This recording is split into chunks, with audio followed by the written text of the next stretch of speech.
کچھ اہل ستم کچھ اہل حشم میخانہ گرانے آئے تھے، دہلیز کو چوم کے چھوڑ گئے کہ پتھر باری ہے، زخموں سے بدن گلزار سہی تم اپنے شکستہ تیر گرو، خود ترکش والے کہہ دیں گے یہ بازی کس نے ہاری ہے۔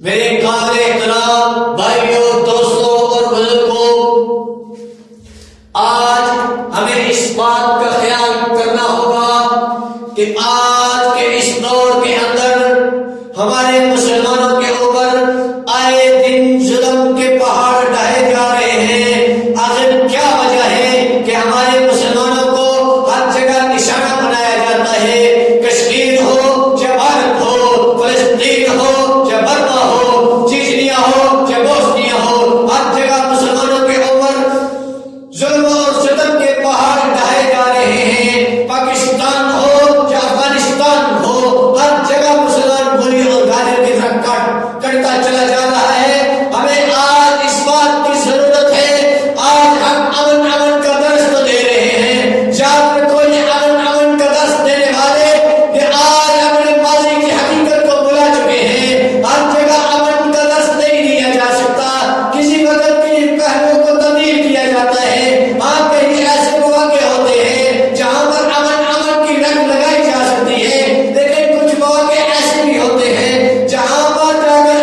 جہاد کا نعرہ بلند کر دیا جاتا ہے، وہاں کہہ دیا جاتا ہے سبیلنا سبیلنا، الجہاد الجہاد، طریقنا طریقنا، القتال القتال۔ تو تب یہ زندگی کے مراحل آگے بڑھتے ہیں، تب مسلمانوں کا دفاع پائے تک پیڑ تک پہنچتا ہے۔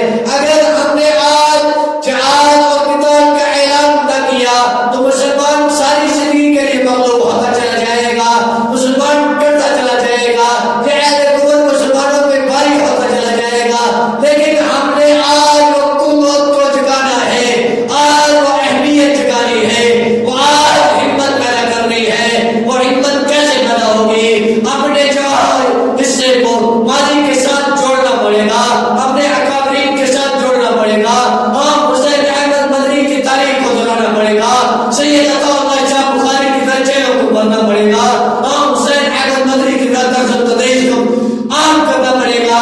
اگر ہم نے یہ کام نہ کیا تو یاد رکھو ہم ساری زندگی ذلت کی طرف جاتے رہیں گے، ہم گمراہی کی طرف جاتے رہیں گے۔